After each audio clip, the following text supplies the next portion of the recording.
Hey, today in the studio we are going to do a product review of a paint set that I bought as part of my Christmas gift idea haul. So let's get to it.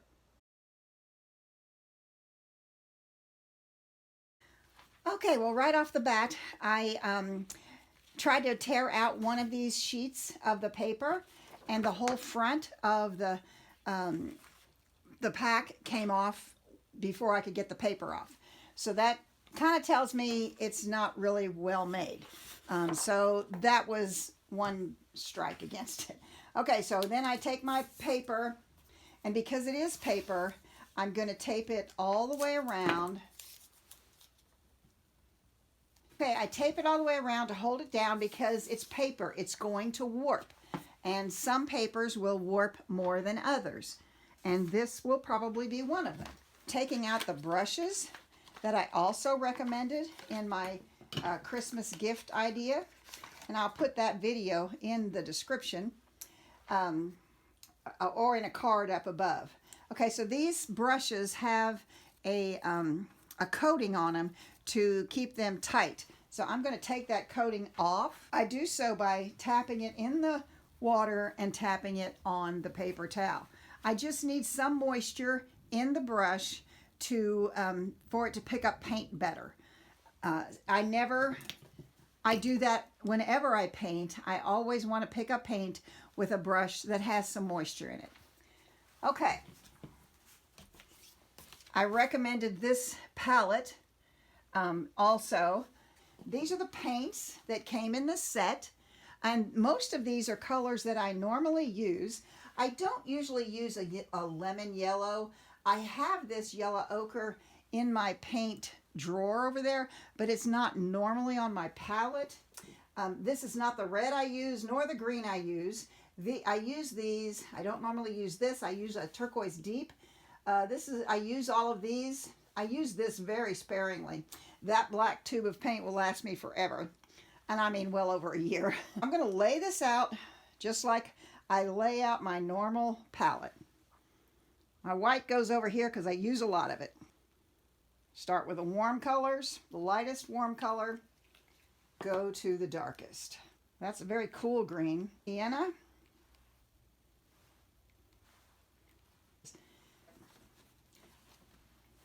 I have the two brushes that came with the set that are very small, and then I have the 3-set pack, and I haven't, how stiff this is here, and it's got a fairly heavy coating in there, so I'm going to rinse that out. And then I'm going to rinse this one. Now let's see what we can do. Now what I like to do is try different things with different size brushes. I want to see how the paint reacts with the brush and onto the support. Okay, I'm going to start here with this lemon yellow. Now this is transparent paint, and so if you want transparent, that's one thing, but if you don't, you need to pull it off and add some white to it, and that makes it opaque. Now then it might get too light, so then you need to maybe darken it up with some more yellow. Okay, so what I want to see here is I'm going to go do a backdrop for some daisies here.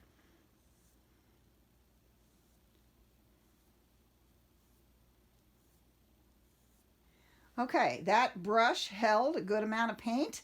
I'm going to throw a few little, there we go. Okay, so I'm going to wipe it off.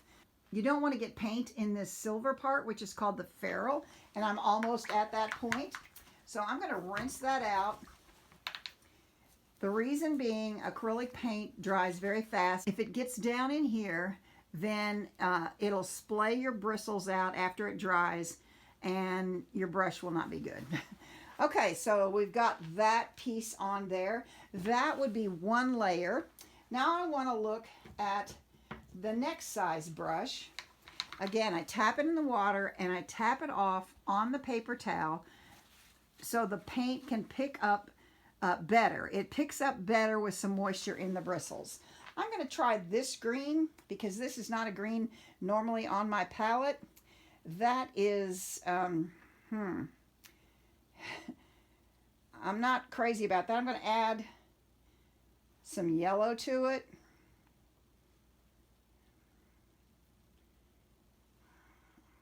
I'm even going to pick up some of this yellow ochre. I'm going to add a little white to it to make it more opaque. I'm going to come back with some more yellow. I'm trying to get a color here that I like. These are not paints that I know, colors for the most part that I normally use. I'm going to pick up some of this ultramarine blue. This is how you decide what you like. Okay? You play in. This is called playing in the paint. That's all you're going to do here. I'm going to put some more yellow in there with that blue. Okay, that looks like a green I could possibly use for stems and leaves. Now you can see the different values that I have there. Okay, so I'm going to come up under here. I want to see how sharp of a line I can get. Okay, so I don't want it to be straight. Boom. I dripped a little water there. Okay, so now we're going to throw some stems in. And this way. I haven't put much paint on this paper, and I can already, right there, you can already see how much it's warped. That's why this kind of paper might not be the best. Okay, so now here I'm going to, on the edge of the brush, pushing it down, and there comes a leaf. Here comes another leaf. Let's see how we like that. I'm letting this part dry. Now I want to see. Okay, so this is the base of the stem. We're going to throw in some grasses here. Okay, I'm not crazy about how that works, but that's not doing too bad. Now I'm going to pick up some of this lighter green, and I'm going to come across. There we go. That's pretty good. You can get a pretty good line with this. So over here, I'm just showing you the lighter pressure, the less pressure you put on the brush. Okay, the smaller the line you can get. Okay, I'm rinsing out that. You don't ever leave the paint on the brush. You don't leave it sit there because it will dry, and then again, it will splay out your bristles, and then it will still be usable, but you won't get the good line that you had originally. I've got these two smaller brushes that came with the set. I'm going to rinse them off. I'm going to come in here and I'm going to take some of this green here and put it next to that. Throw some yellow in there with it. I don't ever pick up paint and put it on the canvas or the palette or whatever. I always mix it with something. It gives the painting more depth. Okay, so I'm trying to get a little point on that brush because it's a round brush. It's not going to get a ton of a point. Okay, so let's just come in here and see what we can do. It doesn't hold much paint. Yeah, this really doesn't hold much paint. I can barely make it through one swipe and have enough paint to do anything. Now, can I get a line? Not well. Yeah. There's something there. But the pressure, it's so hard to control the pressure on this round brush. Now I can come along here the bottom and kind of just throw it up in there.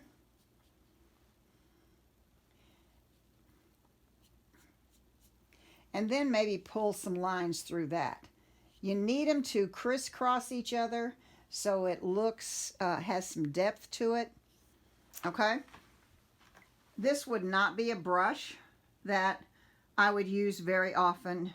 I'm not going to get rid of it. It came with the set. I'll probably use it occasionally, but not very often.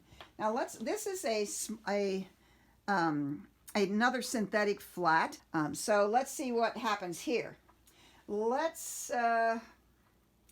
going to come over here with, I want to see what else this does. The burnt sienna. And I'm going to mix it with some yellow ochre. I'm going to put the center in this daisy.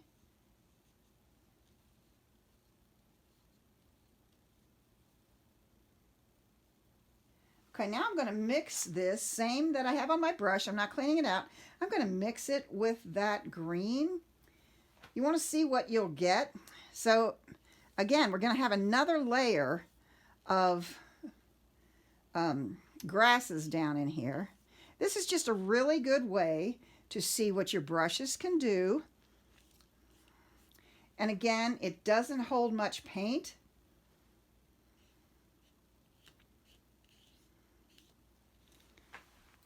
Even this size brush, it's not that much bigger than that. It's twice the size of that, but it's not tremendously. So let's pick up, here comes some of the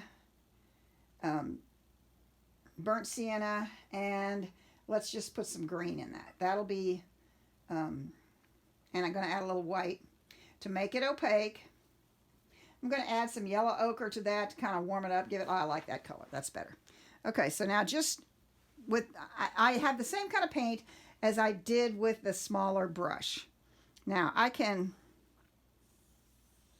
see, I can get an entire row. All right. That was 2. Okay. 3, 4, 5. You can get a lot. There's a lot of paint in there. Whereas in the other 2 brushes, they don't hold enough paint to really do anything with. Okay, so I'm going to come back in here with some of this yellow. Add a little more white to that. And I'm going to pick up some of this green that's already on my palette. What I want to show you is how to add, how to turn a leaf. Okay, so I'm up on the point edge of the brush. It's straight up and down, light pressure. Push, and then come back up on that point. And now that leaf looks like it's turned. If you'll take care of your brushes, they will take care of you. Okay, I'm coming back here with some of that yellow that I had over here. I'm going to add a lot more white to it. We're going to work on that daisy. Not only am I showing you a product review, I'm showing you how to do something here. Okay, so I'm going to come back in here. I'm pushing. Oh, I love what happened there. I pulled some of that paint into the petal. I love that. I would never try to blend that away. Okay, now I'm going to add more white to that. I have to pick up a little bit of yellow because it's so white. I want it to, there we go. Okay, so I'm coming up here. They're getting shorter. Picking up more white, mixing it in that. There. Okay. So now we've looked at the product. We've understood what the brushes are. Here are your action steps. If you decide to buy a set like this, which, okay, there's still plenty of paint in the tubes. You saw what I used. You could probably get 5 or 6 of these out. So your action steps will be, if you buy a set like this, you want to try this out. You want to see what can you get with your brushes and your paints. You want to see how they play together, how they work together, what happens. Next, you want to determine what you're painting on. Again, this is warped and there's really not much paint on it. A 140-pound watercolor paper will warp also, but not like this. And you'll just have a better, you'll have a better experience. So you want to look at every brush you get and see what kind of marks you can make with those brushes. You want to check out your paints. You want to see how they play together, the color, and you want to evaluate the paper that came with the set as opposed to maybe some watercolor paper.